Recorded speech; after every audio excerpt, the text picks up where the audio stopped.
I have to start with the disclaimer. We're going to get into it. I'm going to do about a 40 or so minute demo because I want to respect everybody's time, just like Kurt and the other presenters did, to make sure we stay on time with Renee's schedule.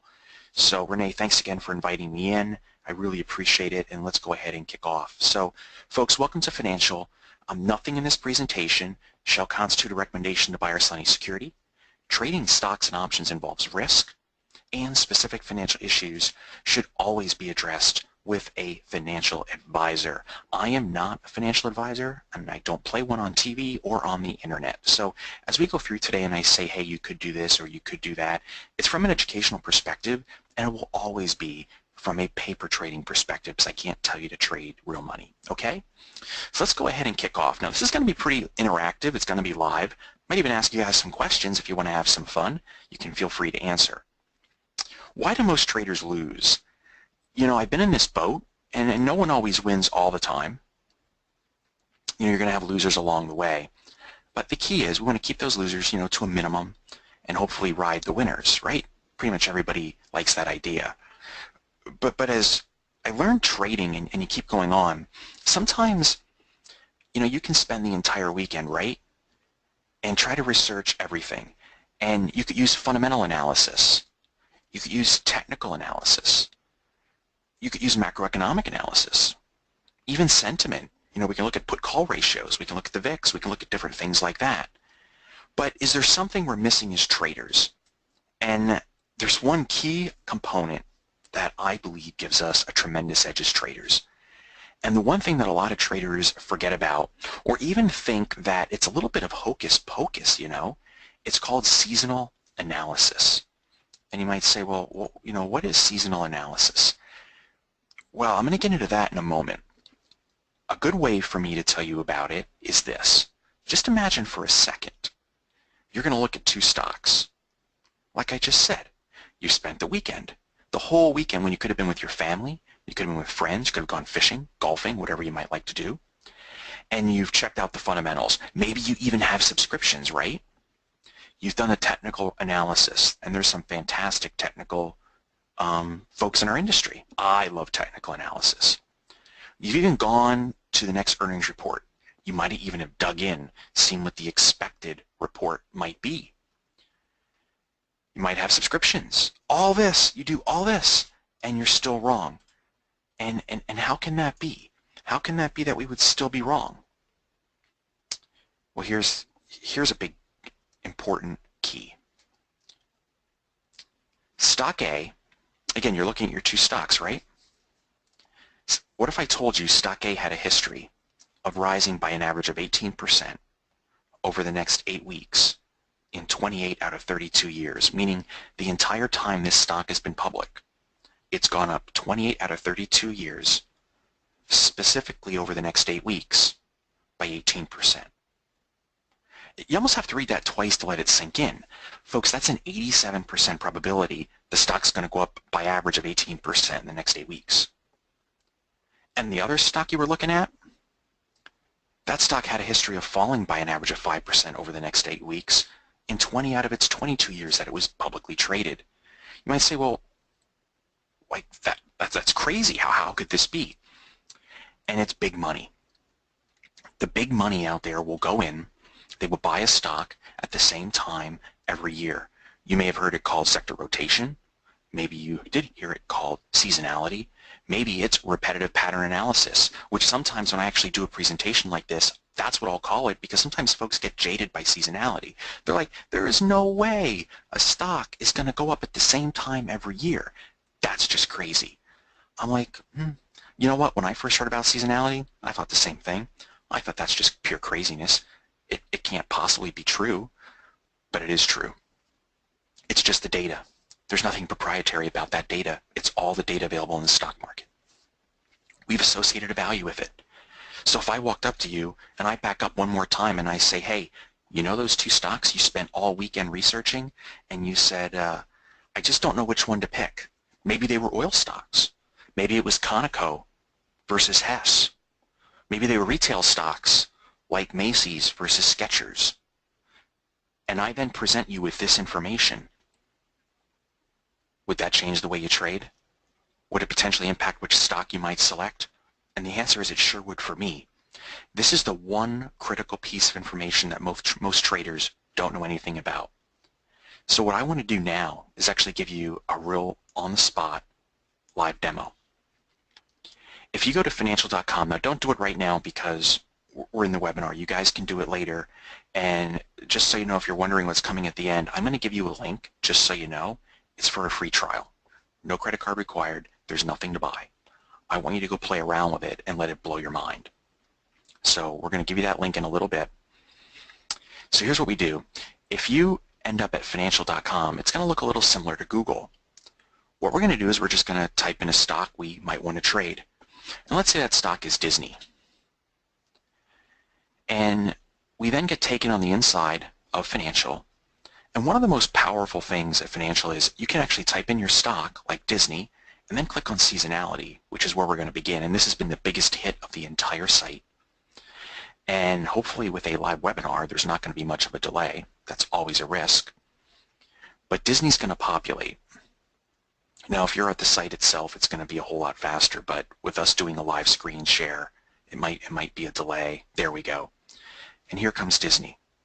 And if I scroll down, we'll actually run the data for you right on the spot. And let me just go to the one at the bottom of your screen. Disney has risen higher by an average of 10.7% in 27 of its 33 years publicly traded over the subsequent 13-week period, corresponding to a historical probability of 81%. Here's the bottom line. When's the last time you decided to go trade a particular stock and said right out of the gate you think you're going to be right 81% of the time, and not just right, you're going to be right by 10% potential profit? That's pretty stunning. Now, we've been demoing Financial only here the last couple months. And I see some of you folks actually, when I viewed the attendee box, that might have been in my webinars, and they can vouch that Disney actually appeared in October as one of the strongest trending stocks. In fact, when Disney started to break out, which if I bring in a chart of Disney, we're just going to use Thinkorswim today. And I'm going to zoom in on purpose to show you something. When you look at this chart on Disney, so the left side of your chart is March, and the right side of your chart is October. What does Disney do? What is Disney doing when you look at this chart? Would you say over the past 6-8 months it's been bullish? Or would you say, it's probably been bearish? I'd say it's probably been bearish. Looks like it continually sets lower highs. I would say it looks like it's setting lower lows, right? And when we start looking at the red volume, gosh, there's a whole lot of it. It's like a red volume party. You know, a lot of down days. In fact, some of these red bars are pretty tall. Now, the red ones mean we have a down close, so it's red sell volume, and black is an up close inside Thinkorswim, the way I have it set up. Man, this is looking butt ugly. How many times have you looked at a stock chart and said, in this instance, the stock is going down, and then all of a sudden, there comes October, here comes November, here comes December, and then it just gets what I call stupid bullish. Fancy term. No one saw this coming. Looking at a stock chart, all of a sudden the volume magically returns. Now look at all the black volume. The black volume, which is the up days, are dwarfing the red down days. And Disney goes from the end of October, when it starts getting above moving averages, it goes from around 92.50 to live in the market right now, 108.50. So 92.50 minus 108.50 is what? That's 16 bucks. Have you had a chance to make $16 on Disney in the last couple months? Can you imagine what a long call option would be if you bought it maybe 6 months in time? By the way, I did the math, and it was way over 100%. It was beyond good. And if we look at Disney right now, This little dotted line is the probabilistic future price. Now, I cannot guarantee the stock is going to go to where that dotted line says, which could be up to 120 a share. This is just what the data has proven to be over time. What engineers love about financial is it's not my opinion and it's not your opinion. For example, let's say, I don't know, Daryl, Tom, and Kathleen and some other us are all sitting around a table and we're all chatting about, where we think a stock might go. We can all have opinions, and you might like my opinion, I might like yours. But you know what? It's our opinions, and it's pretty much worthless when compared to what the hardcore data says. Because I'm not saying I'm not saying the stock should go up. The data says uncannily that this stock has an absolutely incredible track record. And what's even cooler is I can move this slider and we can see over any of the next time periods, does Disney have an even better chance of rising? Well, holy mackerel. If I move that slider to 11 weeks, look at what happens now. Disney has gone higher by an average of 9.7% in 29 of the next, Disney has risen higher by an average of 9.7% in 29 of 33 years in the specific next 11-week period. Well, what kind of hit rate, I call it a hit rate, a win rate, an accuracy rate would that be? 87% of the time. I want you to think about something. Over the past 33 years, how many just butt-ugly markets have we had? Is it fair to say that there's maybe been one or two really bad years in the past 3+ decades? I think that's pretty fair, right?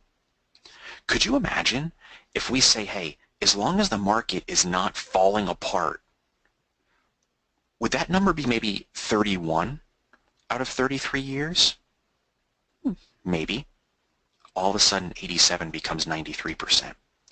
Even at an 87% raw win rate, it's what the data is. It's truly extraordinary, and it changes the way you think about potentially buying or not buying a stock. You want to see something even cooler? The left is what Disney has done. And by the way, our members were already being made aware of Disney in October and in November. It was literally, and I said on record in recordings, it is my #1 stock right now. And then up she goes. One more time, the dotted line is the future guess of where the price would be. You say, guess? Well, it's what the data says. So I guess it's not a guess, is it? It's on average, this is what happens. Watch what happens when I take the slider and go out 52 weeks. Meaning I'm actually going to try to forecast the next 52 weeks. But not me. The data is forecasting it because we have 33 years of data. I'm going to take a snapshot here, and I want to share this with you. I'm going to ask you a question, and I really, really, really, really want you to participate. I'm going to zoom in. Bigger is always better, right?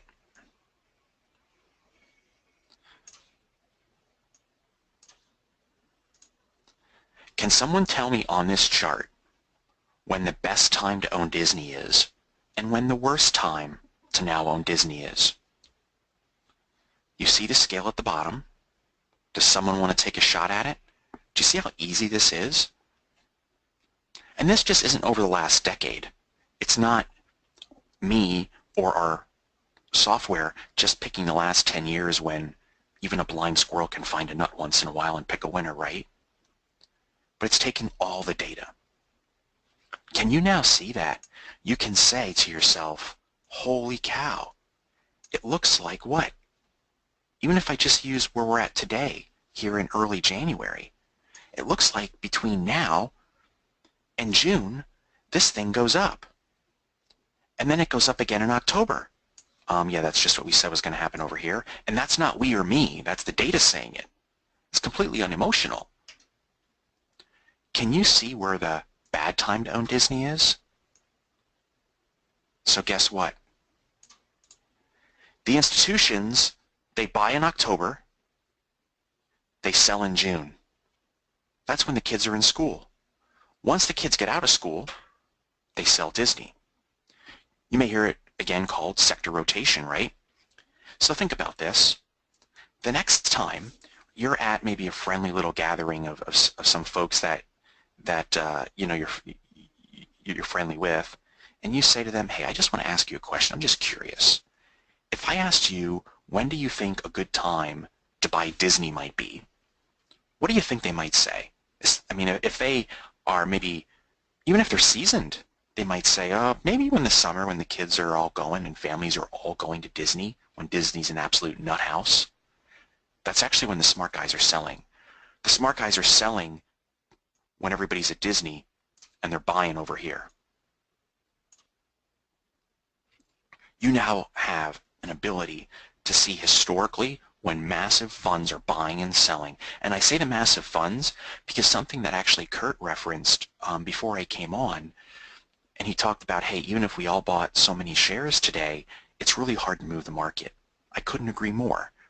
Unless we're all trading hundreds of millions of dollars, for us to have an impact of this kind of magnitude on the chart is literally impossible.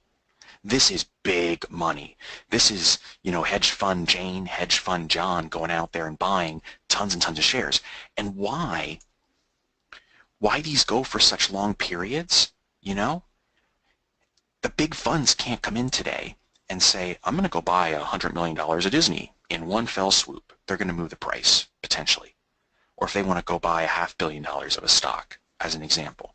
So what they're going to do is they're going to layer this. They're going to buy some today. They'll buy some tomorrow. They'll wait a couple days for a down day and then go buy some more. This is now where we as retail traders finally have an advantage. We're so small, we can be nimble. We can get in and get out. We can actually get in after them if we wanted to and still get out before they exit because we have the data to help support it. We can now see what they're doing. And some folks were saying, you know, do you really think Disney's going to go up? I'm like, guys, you know, this is back in October and November. I don't think anything. All I can tell you is the data says it's absolutely uncanny how Disney goes up. And then when Disney starts running, the folks are writing and saying, holy crap, the volume came out of nowhere. You've got to be joking. I'm like, I'm not. It's just what it does. Now, could this be the 1 year where they don't come back to the trough and they don't put their money down? Absolutely. If you look last year at Disney, you'll notice it actually went down quite a bit, and then it rallied after the market finally bottomed. But the whole market was selling off. So that's why if you assume that the market's not going to sell off hard, how good do I feel about trading Disney? Extraordinarily strong. I felt really good about it, as an example. And then what we watch for as traders, you might say, well, how do we know the big fish are coming back, or the little piggies are coming back to the trough to buy this one more time? This is what I teach our members.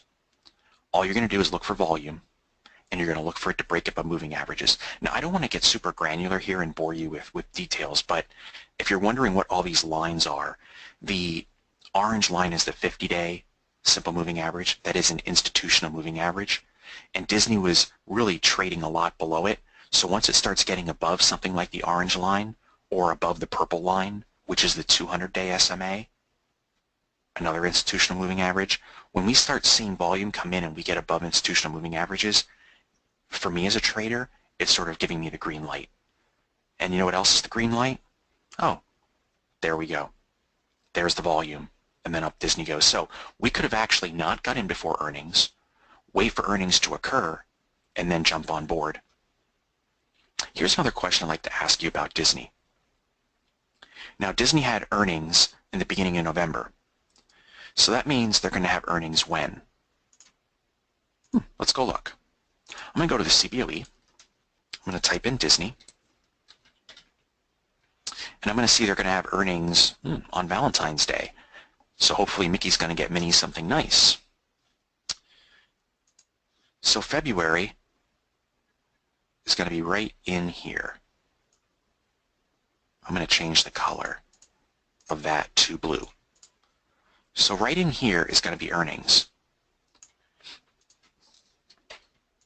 I'm going to get rid of some of this stuff. So that is the E word, earnings. I want to ask you a question. Is it fair to say that earnings are a typical crapshoot, meaning you never really know what the stock is going to do afterwards, whether it's Netflix, Amazon, Disney, Alcoa. Is that fair to say? When you look at this chart and you see the data that says, and again, I'm going to move this back. I mean, even that is crazy. Look at this. Looking at this line, Disney goes up 15% in 30 out of 30 to 33 years with a 90% accuracy rate. So every 9 out of 10 years, that means only 1 year per decade does it ever not go up at least a penny. Do you now know what the earnings bias has been historically with Disney? Wait a minute. If this thing goes up by that much, 90% of the time, all of a sudden, you now have an earnings bias, something that all these analysts get paid money to do, and it's a coin flip, a crapshoot every single time. We can now see that even through the February report, the stock typically goes higher. Now, I'm not saying go out and buy tons of long calls and betting on the earnings report, but if I was going to hold Disney through earnings, all of a sudden I feel tremendously more confident. So there's actually two ways to do it. If you want to wait till after earnings, you were still in a seasonally positive window. By the time we get to the next earnings report, we're still going to be in a seasonally positive window. But the idea of buying Disney when the kids get out of school, it's obviously a bad idea because historically, the stock actually trends down, it looks like, by an average of about 5%. It goes from 15 down to 10. So to me, this is a portfolio saver. It doesn't mean that I have to go buy Disney, but there is no way I'm going to short Disney right now. To me, this would be a fool's game. You're betting against the entire public trading history of the stock. If I want to short Disney with maybe a bear call spread, maybe with a long put, I'm not a big fan of naked shorting, but I could do something like that over the summer and look to reload in October. And all of a sudden, there goes Disney again. We actually have a positive bias even on Disney's November report. So historically, November and then February for Disney, good stuff. So I hope that was helpful. And we can do this for tons of stocks, by the way. What I want to show you now is what I think is another hugely powerful piece of the financial software. If I click Screen and I go to Seasonality, within about, I'm going to show you some things here, but I'm going to say within about the next 20 seconds, I'm going to show you the hottest trending stocks. Watch what happens.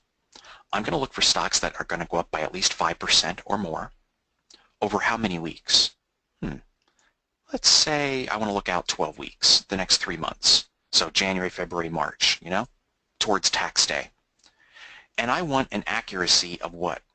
Let's just go like 75% of the time, 3/4 of the time. That's a good starting point.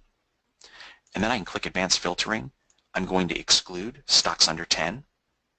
And I think this is the most important piece of the puzzle. If I were to ask you, what do you think Facebook does this time of year? You might go back over the past 3, 4, 5 years and just say, oh, it's gone up, every year this time, so it has a 100% accuracy rate. I'm like, well, that's not fair. The stock market's gone up for the last, 7 years.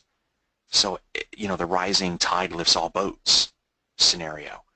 Facebook would not be a good example to try to use seasonality. There's just not enough history. So what I want to do is take this out to 15 years. If I take this out to 15 years and I scroll down and I click right here, percent gain loss, and I sort that by the highest, all of a sudden, within seconds, I now have the hottest trending stocks over the next 12 weeks.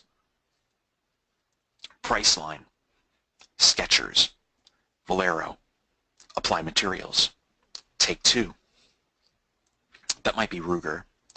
Who else do we got? Tex, we got Lowe's, we got Xilinx, we got Hasbro. These are real companies. It's like, Holy mackerel, these are real companies that go up at least 5% over the next 12 weeks with a 75% accuracy rate. Well, this is amazing. What happens if we changed it to 80% over 12 weeks? Priceline is still there, Skechers is still there, Halliburton, Kohl's is even on there, but right now they're getting killed. Disney is still there. So here's what I like to do. I do prefer to leave this at 70 or 75% because it allows me to begin my search initially, just to see who comes up. And let's just say that we like Skechers, a retail stock, and it's not that expensive. You know, Priceline's $1,500, but Skechers is probably a stock we've all heard of. We might even be wearing their shoe. If I come over here and click chart, we'll quickly be taken back to search and back to seasonality. And over the next 13 weeks, we can see what the stock does. And that 13 weeks is the default. And it says at the bottom, Skechers has risen higher by an average of 21% in 15 of 18 years, meaning it's been public for 18 years, over the next 13-week period, corresponding to a historical hit rate of 83%. It's not bad. Now what I can do is actually take that little slider and go back 1, go back 2 weeks, go back 3 weeks, and just see if that percent were to increase. I typically don't go anything less than 8 weeks. Let's go 14 weeks, 15 weeks, 16 weeks. So 16 weeks is pretty good. 17, not so much. So if I want to hold this for 4 months, it starts slowly going higher now. It then goes up pretty much. It then flatlines, and then she goes bonkers. So maybe 16 weeks is a good time to consider holding Skechers. You might say, well, 16 weeks, there's going to be an earnings report in there for sure. I would tend to agree. People that sign up, you know, will actually. So what does that tell us about this earnings report? Apparently the stock has a habit of going higher. Bingo. Now you even have an earnings bias as well. So Skechers is one that our members are watching now, and if I show you a chart and we type in Skechers right now, what's it doing? And by the way, Skechers went seasonally positive. We started talking about it right here. And at the time, Skechers had actually, I think this might have been the day we did it. Skechers was down 2, 4, 6, 7, 8, 9 out of 10 days. And someone said to me, Ron, the stock's down like 9 out of 10 days. You're even inside the gap. Clearly, seasonality is not going to work this time of year. I said, well, I agree. Seasonality does not work 100%. Past performance is no guarantee of future performance. But when I show you stats that are in the 80 percentile or sometimes 90 percentile range, you really lose your argument. You know, it's really hard to say that the odds aren't being with, you know, the odds are with you. So I said to them, you know what's going to happen if seasonality plays out? This stock is going to mysteriously just stop going down. And it's either going to go sideways or it's going to start going up. That's typically what can happen. So we had the webinar. The stock looks really ugly. And within days later, just like I said, and this isn't me being, let's say, smart or proprietary or anything like that. It's just what the data suggests. So I told the folks, I wouldn't short this thing. I bet you this is on people's radar right now to short 9 ways to Sunday. I'm not going to touch it with a 9-foot pole or a 10-foot pole. And all of a sudden it goes sideways. Somebody said, OMG, this is crazy. And then it pops up. Then it goes sideways. And look what it's doing today. It's popping right up. So if I wanted to trade Skechers, all I would do is I could use a stop below this low as an example, which is about 24 bucks. The 50-day SMA in orange is going to be up there in another 2 or 3 days. And as long as it stays above 24, I can consider being long. With an average gain of 18 to 20%, you know, you're talking about something in maybe the $4 range. That's a big move for a $20 stock. And who says it even goes to that number? It could go a little below it. It could go way above it. But you get the idea, right? So there's my stop. Here we go. Now, if the stock keeps going higher, what I would do is then come in and use a 20-day EMA. So it's a 20-day exponential moving average. I like EMAs more than SMAs for short-term moving averages. And then I can just use that as an intraday trailing stop and just let the sucker run, because it could go up $1, go up a penny, go up 10 bucks. We don't know. All we know is seasonality is coming in and the big funds are likely buying again, or hopefully buying again. I want to show you something else here. I want to go to United Airlines. And I'm going to zoom in. And I want to show you guys something. At the end of October,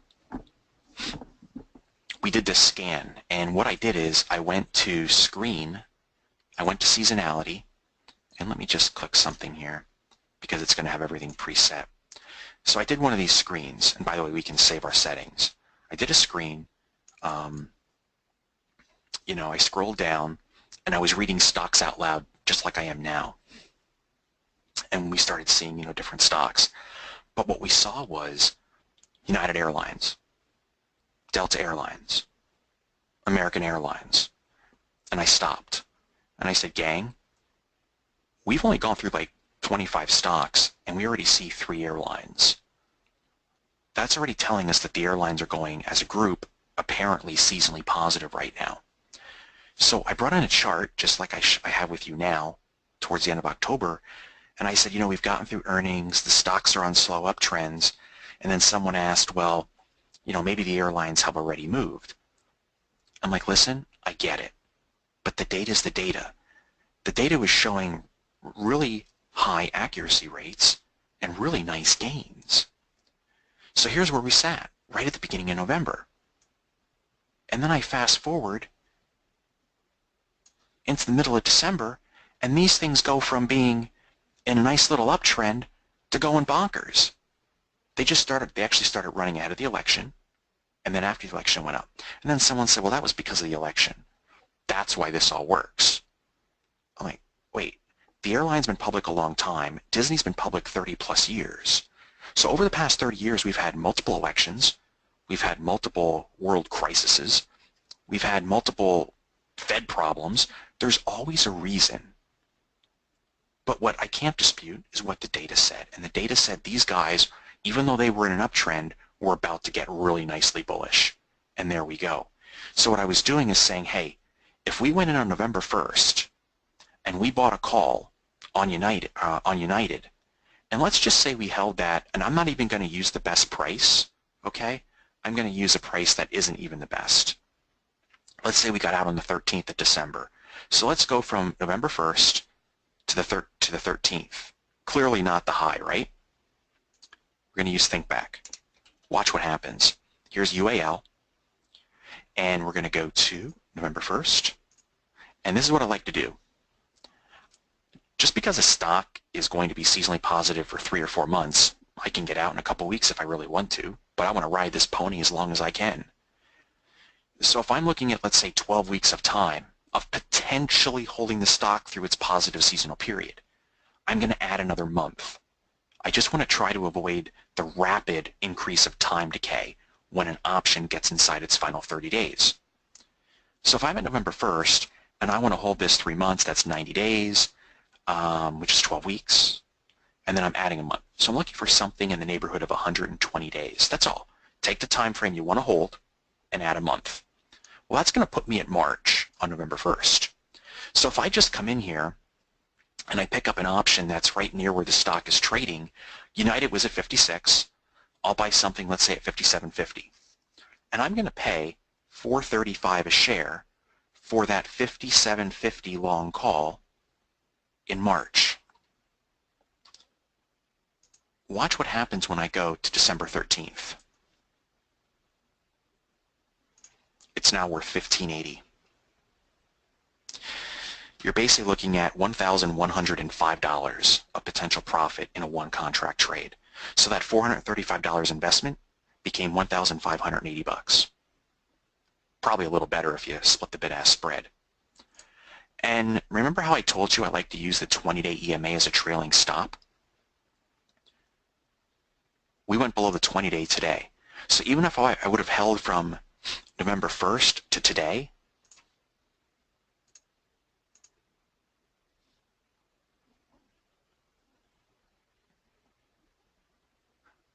it's still showing 16 something. Not bad. And by the way, now the airlines start to go into a little bit of a bearish period. because JetBlue actually came up as a bearish stock. So we rode it higher. Now we're going to get out. It's that easy. Delta was on our list. Look at Delta. It goes from a nice uptrend, just bonkers bullish. If we look at American Airlines, November 1st, it actually went down about $1, and then she goes nuts. So they were all looking very, very strong. And no one else would have been thinking, are these actually going to get real bullish? The data says probably.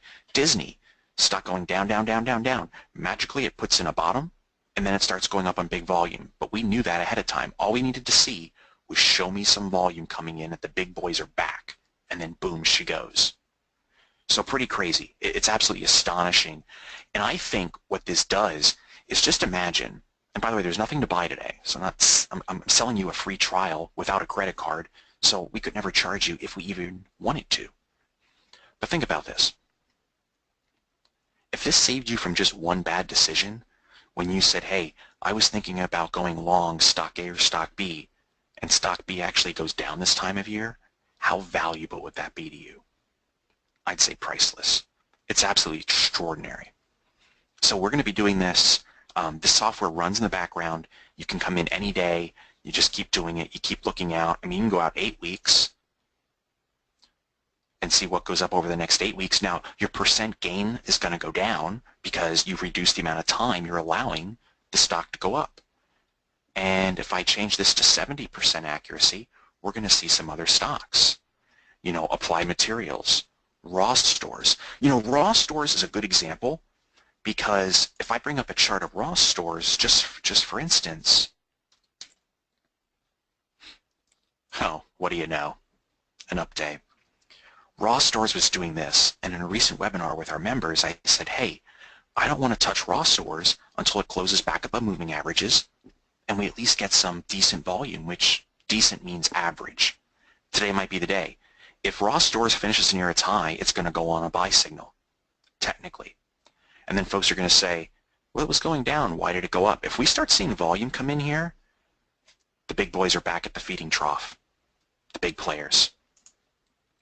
Let me see who else we got here. Xilinx is one that I'm watching. Let's go look at Xilinx. We can go out over the next 52 weeks. Check this out. Right now, it looks like a good time to own Xilinx is between now and right around the middle of March. So we have like 2 months, about 8 weeks. And then it doesn't do diddly all summer until July. Then it goes up. But then it actually underperforms October to January. So if I have Xilinx in my portfolio, right now, I would think about trying to be just directionally long. I get into March, I'm thinking covered calls. Then it looks like it gets bullish in August again, that's fine. But then when we get to the end of September, I'm thinking covered calls again. I can even use this as a way to try to figure out where I want to use covered calls on my stock. Do I go at the money? Do I go out of the money? Or maybe I want to be a greedy little piggy and try to oink and not do any covered calls. I mean, Disney, I think, is a fantastic example of this because this is such a, I call it a mom and pop type stock. You know, our parents may have owned it as well. When I see a trend like this on Disney, I like money. I'm going to try to be aggressive. Well, this is when I want to be aggressive and just hold potentially long stock, long calls. Once I get into June when the kids are out of school, now I'm thinking about covered calls. And then we get to October, ride that pony again. We just do it over and over again. So looking at Xilinx just as a potential new trade idea, here's 13 weeks. I'm going to scroll down a little bit.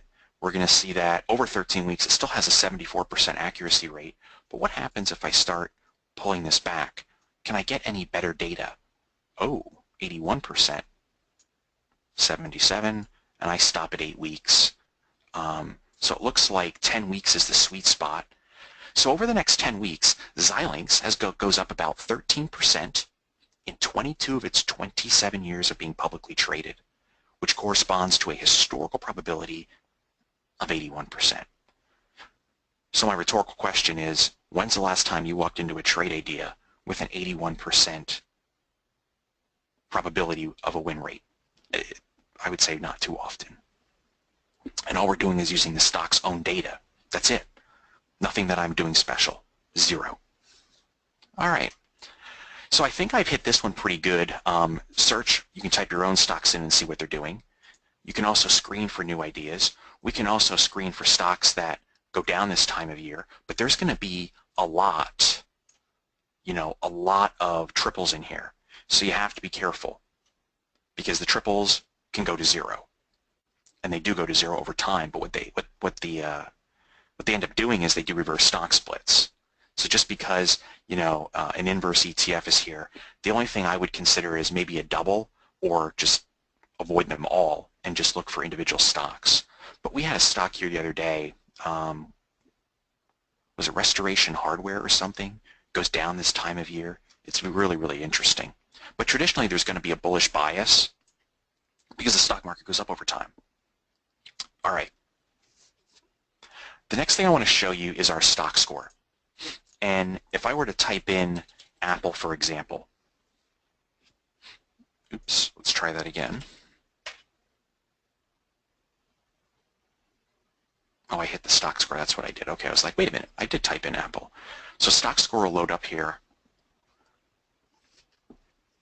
There's just going to be a delay probably because of all the bandwidth I'm using on my end, trying to show my screen. Come on, stock score. Well, here's what we've done. We've done while it loads. I want to show you this. You want to know a dirty little secret of stock ratings? Public companies, public company management teams will often block financial analysts from meetings and information unless they provide positive ratings on the company. Not all the time, but it does happen. So how do you get somewhat of an unbiased rating, right? Well, you get rid of the human element, and then you're much better off. So what we've done at Financial to make this unbiased is we've created a proprietary algorithm. Now, seasonality, not proprietary. It's just the stock data out there. It's something you could try to do, but how many stocks are you going to do seasonality analysis on the weekend? 1, 2, 3? We can do the whole market within seconds. But with the stock score, it's completely proprietary. Our stock score is going to use financial statement metrics. It will take into account technical charting.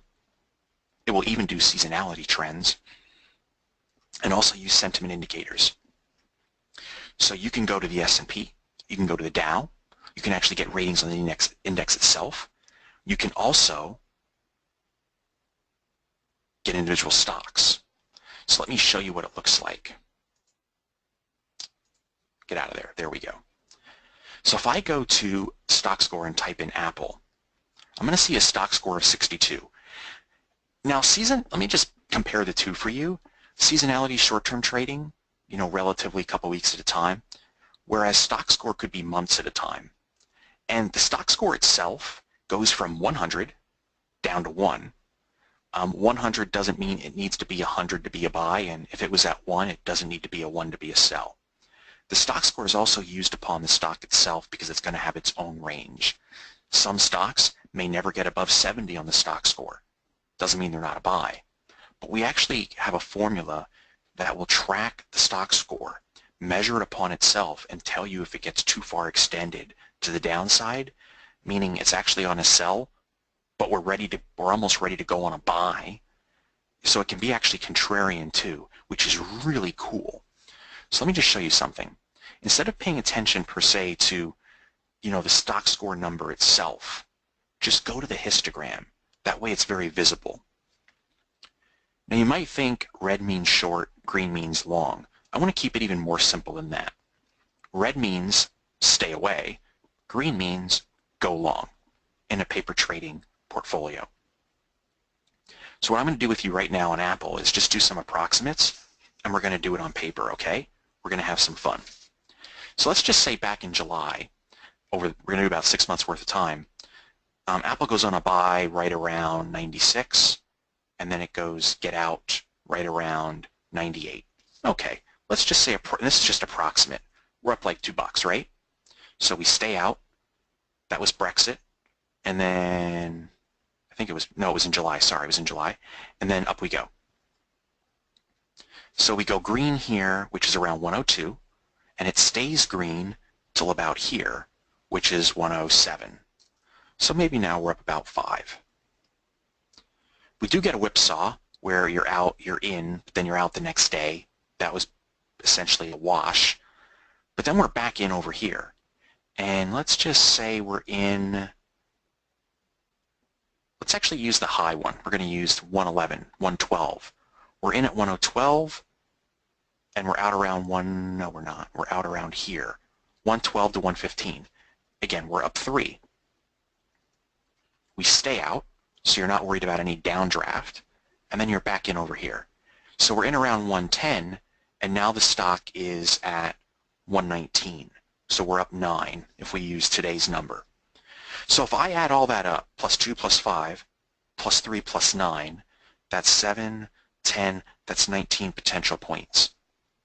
How many fund managers do you know of that are up 19 points on Apple in 6 months? I would say probably pretty few. And all we're doing is following the stock score rating based on those 4 metrics that I gave you. This is proprietary to us. And it's green is a buy, red you stand aside. Green is a buy, red you stand aside. And that's it. So really from September to now, there has been 1 entry, 1 exit, stand aside, and 1 more entry. If you look at the spiders, I'm sure that if you were watching CNBC or other places, they probably were telling people that to crawl under a rock, the S&P is going to crash. They parade a lot of bears on board, blah, blah, blah, blah, blah. I'm like, okay, what did the stock score say on the S&P 500? There's only been 1 sell, and that was right before the election, and it literally lasted about 1 day. So there was almost no reason to watch the mass media because, well, they're often wrong anyway. We've learned that. But it's pretty crazy. It's amazing. So they're saying, oh, the sky's falling. It's like, well, maybe the sky is going to fall. We're just going to wait for the little red to occur, and then we're going to stand aside. So stock score is super powerful. You can also screen for stock score too. You can come down here and look for different ratings, the change, how much the price changed. There is also a covered call screener that's built in here too. You guys can look for income opportunities. We often like to use the Buffett quote that Buffett thinks selling time is fantastic. He loves covered calls. So if Buffett loves covered calls, maybe it's something that we as traders should consider researching a little more too. So you can look for prime covered call candidates. We even have our trend finder built in here, which tells you what the stock is doing technically. You can also get in here to lists. We have value investor stocks, which takes metrics that we've learned over the years from working with hedge funds, and also newsletters. You can get these newsletters sent to you. So really quickly, I see my time has gone by incredibly fast, which it usually does because I talk a lot. I'm going to post, or Renee, can you post that link, or can I post that link? Let me see. To the entire audience. Okay, I'm going to copy paste something in here. Here is the free trial link. Now what you guys want to do is if you use that link, you're going to get access to everything I showed you today. Renee's going to put it in there too. It is just a copy and paste. It's a unique link because of Renee asked us to do something special for you guys, so we put it together. It's 14 days, no credit card required trial. I can never charge you, even if you wanted to. And while you're in that trial, you're going to be given an opportunity to pick it up at a heavily discounted rate too. So if you do have questions, go ahead and ask. I'm thinking down to about 1 minute here, and then I have to turn the reins over. At what score does a buy trend start? Hey there, Niall. It depends. Remember, each stock score is unique to its own data. So when you see a stock, when you see a stock score, 62 could be a buy, 58 could be a buy. So what we tell folks is, don't worry about the number itself. Just go to the histogram. Green is go, red is buy. Red is sell. Green go, red walk away. So I really appreciate the time. Renee, when I am done, just go ahead and cut me off. But I just wanted to say thank you to you for having me in, and thanks to everybody for being here. Renee will make sure that you guys get that link. If you have any questions, go ahead and email Renee. She'll get back to you. I will type in my email address if you have any questions. It's care@financial.com. But go ahead and grab it because we're going to be taking this 14-day no credit card required trial away. There will be very shortly a 14-day trial, but it's going to have a credit card required.